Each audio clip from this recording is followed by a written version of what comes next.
Hello everyone, how are you all? I hope you all are keeping fine and safe. Yes, so let's start our video today.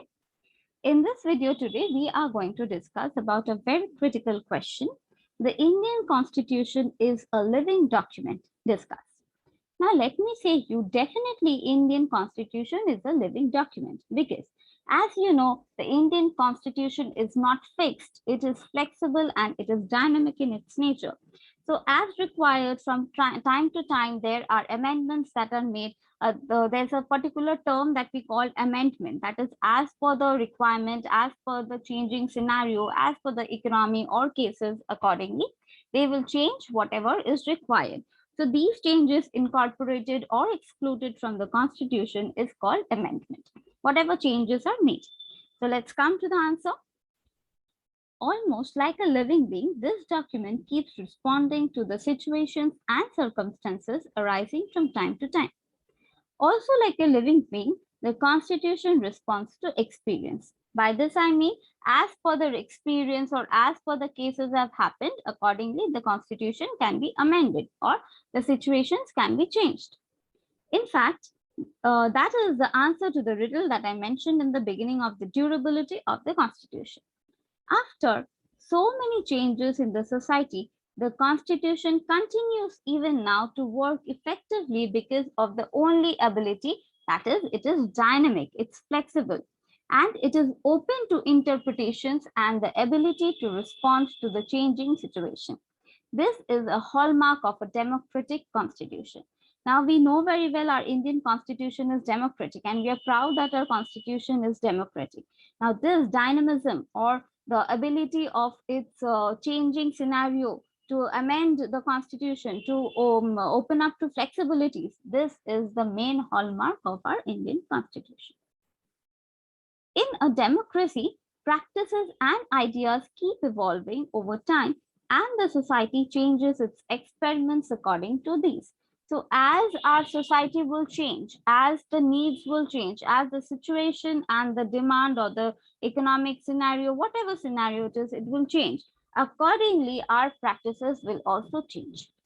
A constitution which protects democracy and yet allows for evolution of new practices becomes not only durable but also the object of respect from the citizens. Very correctly, because if constitution was rigid enough, whatever we had followed in the previous or the old times, it was not possible for us to be following that way. Or even if we followed, we couldn't be open to say that our constitution is democratic.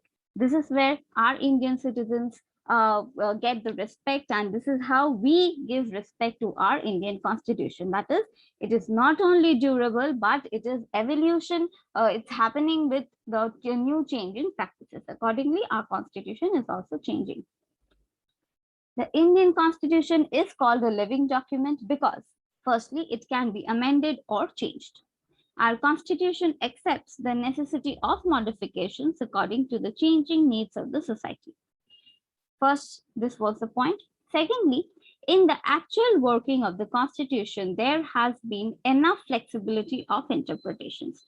So, from the time our Indian Constitution started up till date, that is up till today, there had been many amendments that have been taking place, 42nd Amendment, 45th Amendment, and so on.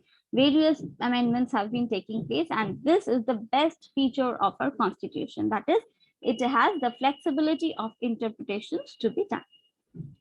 The Constitution is an instrument that societies create for themselves. Thus, both political parties and judicial rulings have shown maturity and flexibility in implementing the Constitution, which is very important, as if when we are adopting to the maturity and flexibility, we ourselves are growing, India is growing along with us, our Indian Constitution is growing towards development. Now we'll come to the main feature, authoring the Constitution or authorizing the Constitution. The Constitution has never been a frozen document. By frozen, I mean a rigid document. And it has always had multiple authors. Notwithstanding the sterling role played by the drafting committee and Baba Saheb Ambedkar, the Constitution as it exists today is a product of interactions between three elements. the text, the court, and above all, the people.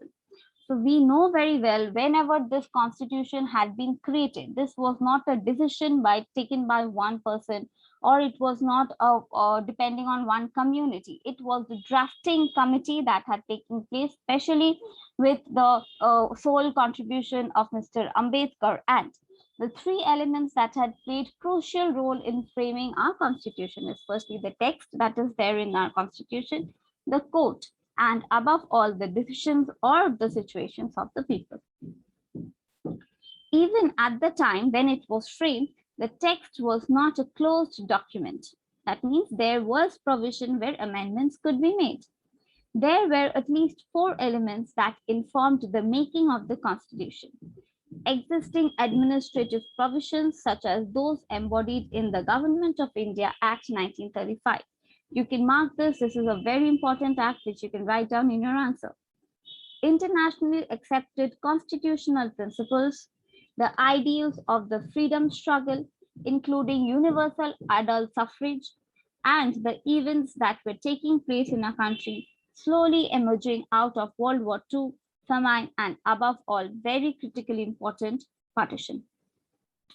As the chronicler of Constitution, Granville Austin famously wrote, fundamental rights were to be framed among the carnage of fundamental wrongs. Very rightly said, whatever wrongs had been done, accordingly we have taken our lesson, we have gained experience, and only then our fundamental rights could have evolved. So accordingly, with the embodiment of Government of India Act of 1935, all these principles, including universal adult franchise and all the rights, fundamental rights and duties were laid by the drafting committee in our constitution. The second point that we are going to discuss is the courts. The most important perhaps is the text of the constitution itself, which in principle at least shapes judicial activism. The caste, class, and gender backgrounds of the judges matter, even though in India we have relatively little information on how these influence their judgments at all levels of the judiciary, not just the Supreme Court. At the same time, there is a certain kind of common habitus that professional training develops in them. The text of the Constitution and a certain professional fidelity to interpretation, its spirit means that judges often go beyond their background in remarkable ways. Now, we have seen many cases where, yes, judges have gone beyond their educational text or their background and have given or passed their decision, their judgments. And that is very remarkable in our Indian Constitution. So we know very well the text is very important because the court, its day-to-day proceedings, its regulations is based on this Indian Constitution itself. And though we are following that, but there are various innumerable cases actually where judges have gone beyond the text, beyond all the proceedings, and then they have given their judgment. Coming to the third point, that is the people, the very important and the crucial part of the answer, the people. The role of the people in preserving and extending the Constitution, however, goes far beyond bringing cases to court or electing representatives once every 5 years. While the ideologies and programs of successive governments are clearly important to the functioning of the Constitution, through the various amendments they have brought in, land reform, abolition of privy purses, 73rd and 74th, etc. amendments, in the end, they seek legitimacy for their changes in the name of public opinion. Very, very correctly. Though amendments are being made, though changes are being incorporated, but the ultimate decider or the ultimate decision taker and maker is the public opinion. As you see, within 5 years, the election representatives are changed. So political party or government is not a fixed structure. They go on rotating, they go on changing, but the public is very accurate with various amendments that have taken place, abolition of zamindari system, land reforms, abolition of privy purses, and various other amendments, 42nd Amendment, 73rd Amendment, all these amendments, the final decision maker is only the public. The public is clearly not homogeneous, and while corporates can quietly get an SEZ Act passed, other citizens have to struggle for years to get an act on the right to information or the right to education. Some states are almost handed over to their elites on a platter like Chhattisgarh, while others like Jharkhand, Uttarakhand, and Telangana have been long in the making. Yes, they had been in a long process while for the formation, but there were few others also which got very elite hands while framing their states and so on. This is why they have been a reserved category or special categories where scheduled caste, scheduled tribe can be remarked as of now, because previously they did not get various provisions, various advantages were being deprived to them. This is why now they are given quotas where they can exercise all equal rights and can come up with the normal or the equality of the citizens. So with this keeping in mind, we'll come to the conclusion of the answer. There are many articles in the Constitution which mentions that these articles can be amended by a simple law of the Parliament. No special procedure for amendment is required in such cases, and there is no difference at all between an amendment or an ordinary law. These parts of the Constitution are very, very flexible, very truly said. In a few articles, the wording by law indicates that these articles can be modified by the Parliament without recourse to the procedure laid down in Article 368. Many other articles of the Constitution can be modified by the Parliament in this same manner. So what are these articles which begins with the word bylaw, which can be very easily amended just with the recourse, without the recourse to the procedure? First is Article 2, that begins with Parliament may by law admit into the Union or new states, and so on. So it starts with it. Article 3, Parliament may by law, starts with it, increase the area of the state and its domain, and so it continues. So this was the complete answer. I'll just give you a recap or a summarization of what answer you're going to write. As you can understand, in this level, you cannot write answer in the basic level. You have to give details into it. So the slide is also quite huge enough. Please refer to the slide if you have any queries or any doubts. It's very amended. Our constitution is depending on the circumstances, and it responds to experience, and it is not only flexible, it's also dynamic in nature, which is a hallmark to our Indian democratic constitution. In democracy, we practice society changes, and based on this, based on the experience and experiments, our constitution is also changing. New practices are evolving by which we are following this, and not only this, this helps our Indian constitution to get respect from our Indian citizens. Indian constitution is called a living document because of the word that it can be amended. Please mention this word, the amendment. There are various modifications that can be made, and with the changing of society, our Indian constitution is changing, flexibility is increasing, and interpretations can be flexible based on the situation. So not only the political parties, but also the judicial rulings have shown maturity and flexibility while implementing these constitutional rules. So the 3 points you have to mention here in details. Firstly, you can write authorization of the Constitution.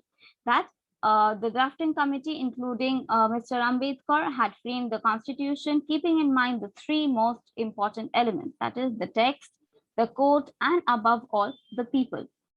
So the 4 elements that to be kept in mind, and accordingly, the Government of Indian Act of 1935 was embodied, where Indian universal adult franchise was mentioned, and there are various provisions where which had to be kept in mind while placing the or in the making of the constitution, because accordingly we had learned very wisely that with the wrongdoings of the fundamental rights, only then we can get the fundamental rights correctly. So a country which is evolving just out of World War II, famine, partition, diseases, and various other things that had to be kept in mind very well while making our constitution. The second most important point is the court. Though we are following the constitution and there is judicial activism and so various other things, but there are cases where the judges go beyond their judiciary level or go beyond the professional fidelity, and then they give their judgment. So this is very important, where text is not only a crucial thing, but sometimes if required, text is also not a matter. Judgments can go beyond that. Third most important point is the people. The people is the ultimate decider of any public opinion or any amendment that is taking place. Accordingly, land reforms, zamindari abolition, abolition of privy purses, 42nd Amendment, 73rd, 74th Amendments, and various other amendments have taken place where public opinion was the main thing. And right to education, information on education, right to information, everything had been obtained by our Indian constitution, and there were states which were easily framed while some others could not be framed easily, and they were taking a long process in their formation or in their making. So we can just conclude special amendments are required for special cases, and there is no difference between an amendment or an ordinary law in some cases. In some law, some cases, some provisions actually by law word is mentioned, which means that this law can be changed or made flexible according to the time required or according to the changing scenario. Accordingly, I have mentioned two articles, Article 2 and 3, where it is mentioned Parliament may by law admit into the Union new states, and Article 3, Parliament may by law increase the area of the state. So with this, I will conclude the answer of this long question. This is a very important question which can appear for your exams. So the points that are mentioned in this video are also very, very important, and you can definitely refer to them if you require help. So I wish you all the best for your career ahead. Stay tuned, and I hope you will get benefits out of this video. Thank you so much.